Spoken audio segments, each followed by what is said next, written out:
નમસ્કાર વિદ્યાર્થી મિત્રો,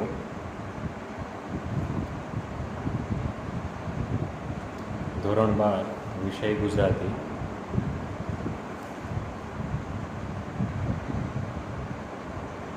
આજે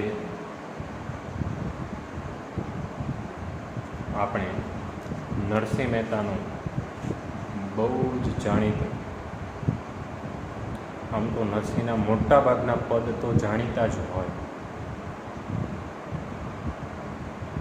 ઝૂલણા એમનો પ્રિય છંદ હોય, ગાઈ શકાય તેવા સુંદર મજાના પદ હોય, ભક્તિસભર રચના હોય,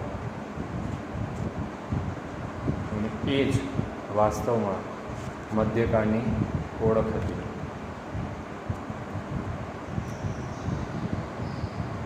જ્ઞાન, ભક્તિ અને વૈરાગ્ય, આ ત્રણ બાબતો ઉપર જે તે સમય એટલે કે મધ્યકાળમાં નરસિંહ, મીરા, દયારામ, અખો, પ્રેમાનંદ, વિવિધ પ્રકારના સર્જકોએ અને વિવિધ પ્રકારની એવી કવિયત્રીઓએ આ સમગ્ર સમયને અને ગુજરાતી ભાષાને અમર કર્યો છે. આ એવી એક રચના, શીર્ષક અદ્ભુત કહી શકાય એવું સુંદર શીર્ષક, અખિલ બ્રહ્માંડમાં, સમગ્ર વિશ્વમાં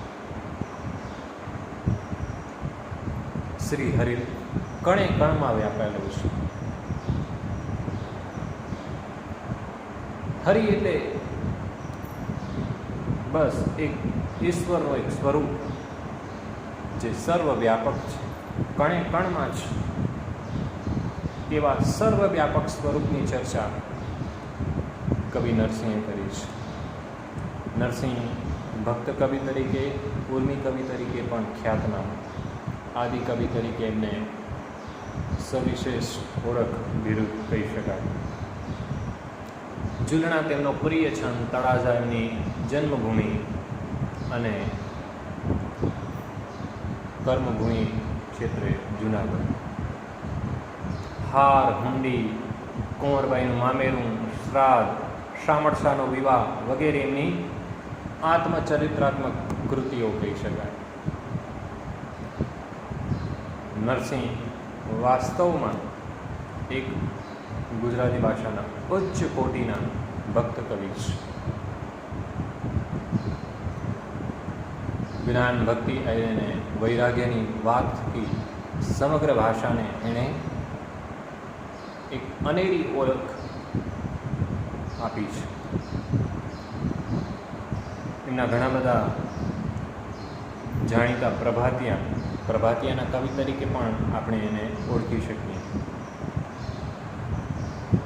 કે જાણીતા પ્રભાતિઓમાં જળકમર છાણી જાણે બાળા, જાગને જાગવા કૃષ્ણ ગોવાળિયા, ઉજવીને ધેનમાં કોણ જાશે, જાગોને જશોદાના જાયા વગેરે એમની હૃદય સ્પર્શી અને માર્મિક એવી રચનાઓ છે.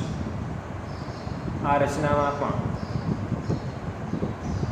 એવા શ્રેષ્ઠ કવિ નરસિંહે ઈશ્વરની લીલાનું વર્ણન કર્યું છે.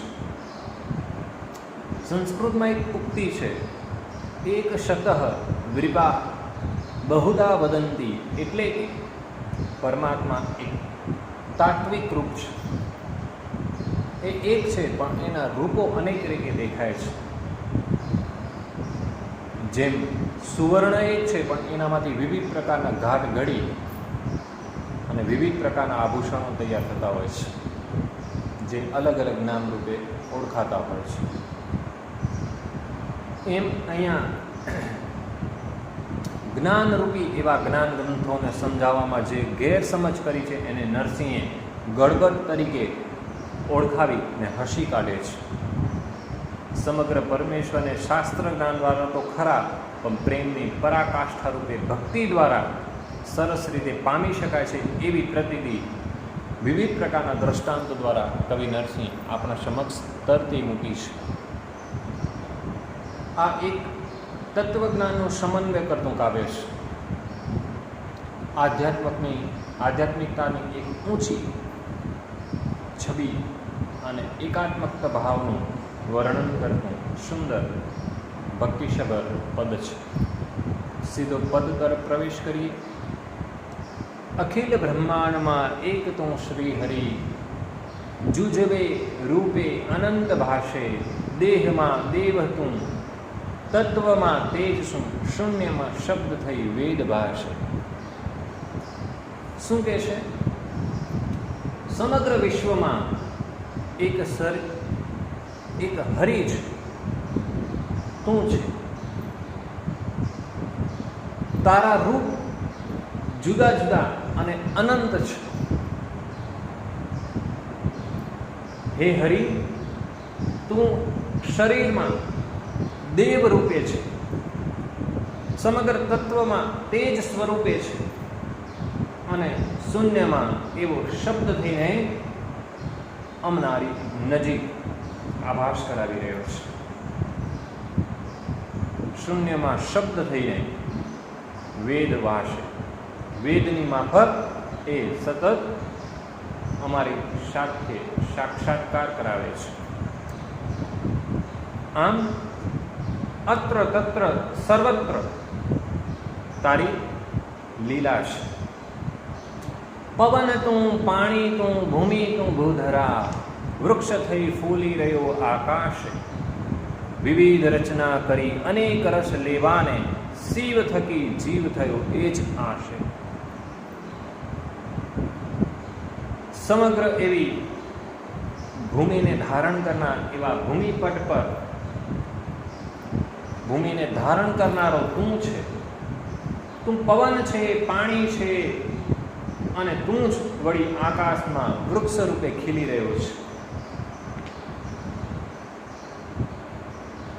આમ હરિના અનેક પ્રકારના સ્વરૂપોને, એવા રસને માણવા માટે એ વિવિધ પ્રકારની રચના કરી છે અને એ જ આશા થકી આજે અમારી સમક્ષ શિવ થકી અમારામાં જીવ સ્વરૂપે રહે છે. વેદ તો એમ વધે એટલે કે શ્રુતિ સ્મૃતિ શાખ દે, કનક કુંડળ વિશે ભેદે ન હોય, ઘાટ ઘડિયા પછી નામ રૂપ જુજવા, અંત તો હેમનું હેમ હોય. સોનું સોનું કહેવાય. વેદો તો એમ કહી રહ્યા છે કે શ્રુતિ અને સ્મૃતિ પણ એ વાતમાં સાક્ષી છે, એના સાક્ષીના નમૂના છે, પુરાવા છે. જે સાંભળીએ છીએ એના દ્વારા જે પ્રાપ્ત કરેલું એવું વેદ સ્વરૂપ પણ એનું સાક્ષી છે. શું કે છે? કનક એટલે કે સુવર્ણ અને કુંડળ એટલે એક પ્રકારનું એનું ગરેણું, સોનાનું એક ગરેણું કુંડળ. એ બે વચ્ચે કોઈ ફરક નથી. કનક અને કુંડળ વચ્ચે કોઈ પણ ભેદ નથી. સોનામાંથી અનેક ઘાટના અલંકાર અથવા તો આભૂષણો બનતા હોય છે. તેના નામો જુદા જુદા હોય. વીંટી છે કે પછી કોઈ હાર હોય કે કંઈ પણ હોય, કોઈ પ્રકારના એવા વિવિધ પ્રકારના એના નામ જુદા જુદા છે. બાકી અંતે તો હેમનું હેમ હોય, અંતે તો એ સોનું છે. એ બદલતું નથી. એ વાસ્તવમાં સોનું છે. સોનાના ઘાટ એના સ્વરૂપો અલગ અલગ છે. ગ્રંથે ગરબડ કરી, વાત નવ કરી ખરી, જેહને જે ગમે તેને પૂજે, મન વચન કરથી આપ માની લહે, સત્ય એ જ છે મન એમ સૂજે. આ વિવિધ પ્રકારના ગ્રંથો રચ્યા પછી મોટી સમજવામાં ગરબડો ઊભી થઈ છે એવું નરસિંહ સ્પષ્ટ રીતે ગરબડ શબ્દ દ્વારા એક ભાવ ઊભો કરે છે અને એનાથી હસી કાઢવાની વાત કરે છે. ગ્રંથે તો સાચી વાત કરી નથી, એના પર કટાક્ષ રૂપે કહે છે એ ગ્રંથે તો સમજવામાં ખૂબ ગરબડો ઊભી કરી છે, તથ્યો ઊભા કર્યા છે. ગ્રંથે સાચી વાત કરી જ નથી. આથી જેને જે ગમે તેને પૂજે છે. મન, વચન અને કર્મથી પોતે જે માની લે છે તે જ સત્ય છે, અન્ય કંઈ નહીં. મનથી, વચનથી અને કર્મથી જે આપણા કાર્ય દ્વારા જે સત્ય છે એ જ સત્ય છે. અંતે વૃક્ષમાં બીજ તું, બીજમાં વૃક્ષ તું. જો અરસપરસની ભાવના કેવી હોય છે. જીવનમાં આ ભાવના જ્યાં ઉદ્ભવે ત્યાં બધું જ મજાનું છે. હેમનું હેમ વળ્યું. કોઈ પણ પ્રકારની લાગણી છે એ એક પક્ષી ન હોય, દ્વિપક્ષી હોય તો એ જીવંતતા છે.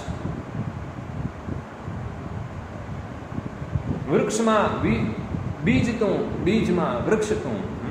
તું મારામાં ખોવાય, હું તારામાં ખોવાઉં. જો વૃક્ષ એ કેવી રીતે છે? બીજ છે તો વૃક્ષ છે, વૃક્ષ છે તો બીજ છે. વળી પાછા ફળ આવતા, પછી એ ફળમાંથી પાછા આપણે બીજ કાઢી બીજ વાવીએ છીએ, બીજમાંથી પાછું ઝાડ, વૃક્ષ એ ખીલે છે. વળી ખીલતા જ એનામાં વિવિધ પ્રકારના મોર આવે, ફૂલો આવે, ફળ આવે. એમાંથી વળી એના જે નાના અંશ સ્વરૂપ એવા બીજ હોય એના વળી આપણે રોપીએ. ફરી પાછું બીજ એ મોટું થાય, એનાથી થડ, વૃક્ષ સુંદર મજાનું ઘાટ ધારણ કરે. આમ સતત એ પ્રક્રિયા ચાલતી રહે છે. એમ વૃક્ષમાં બીજ તું, બીજમાં વૃક્ષ તું. જોઉં પટંતરો એ જ પાસે. પટંતર એટલે પડદો, અંતરપટ એક પ્રકારનું. ભણે નરસૈયું, ભણે નરસૈયું, કહે નરસૈયું. નરસિંહ માતા શું કહે છે? એ મન તળી શોધના, પ્રીત કરું પ્રેમથી પ્રગટ થશે. પ્રીત તો પ્રેમથી થાય. વૃક્ષમાં બીજ તું છે અને બીજમાં વૃક્ષ પણ તું જ છે. એમાં હું અલગ અલગ પડદા સ્વરૂપે હું તને જોઈ રહ્યો છું. અલગ અલગ આવરણો તે ઘડ્યા છે. નરસિંહ મહેતા અંતે કહે છે, મનની શોધ એ જ શ્રેષ્ઠ અને શુદ્ધ શોધ છે. પરમાત્માને પ્રેમ કરો તો એ પ્રેમથી પ્રગટ થશે. કહેવાય છે ને, પ્રેમની વાણી છે ને બહુ મધુરી અને મીઠી હોય છે. કેટલું કામ છે ને કળથી ન થાય, કેટલું કામ બળથી ન થાય. તો બળથી ન થવું એ કળથી થાય, એટલે કે પ્રેમથી ઘણી વાર થઈ જતું હોય છે કામ. ઘણી વાર હથિયારની જરૂર ન પડે. ઘણી બધી તો કાવ્ય રચનાઓ શ્રેષ્ઠ છે. હરિવંશરાય બચ્ચનને બહુ સરળ, ભૂલતો ન કદાચ એમની જ રચના છે કલમ ઓર તલવાર. કલમની શક્તિ બહુ ઊંચી છે મિત્રો. તો આમ સમગ્ર આ કાવ્યમાં એક ઈશ્વરના આધ્યાત્મિક સ્વરૂપની તત્વજ્ઞાન રૂપી સુંદર ઊંડું ગહન કવિ નરસિંહ મહેતાએ આપણી સમક્ષ વર્ણવ્યું. સમગ્ર વિશ્વમાં એ હરિ વ્યાપેલ છે. કણે કણમાં, અણુએ અણુમાં, આપણી આસપાસ એ ઈશ્વરની પ્રતીતિ થવી એ આપણા માટે શ્રેષ્ઠ અને જીવંત ક્ષણ છે. સમગ્ર કાવ્યનું રસદર્શન આપણે જોયું. નીચે સ્વાધ્યાયો આપેલા છે, પ્રશ્ન કરી છે. તમારી અનુકૂળતા અને બહુ વહેલી તકે ઝડપથી સ્વાધ્યાય દરેક મિત્રોએ પોતાની નોટબુકમાં લખવાના છે. અને મારા સુધી વોટ્સઅપના માધ્યમથી એ તમે મારા સુધી મોકલશો એવી અપેક્ષા છે. બહુ ઝડપથી મિત્રો કાર્ય કરજો. અને હવે પછીનો જે પ્રકરણ છે એનો અભ્યાસ આપણે એ પછીના વિડીયોમાં કરીશું. Thank you.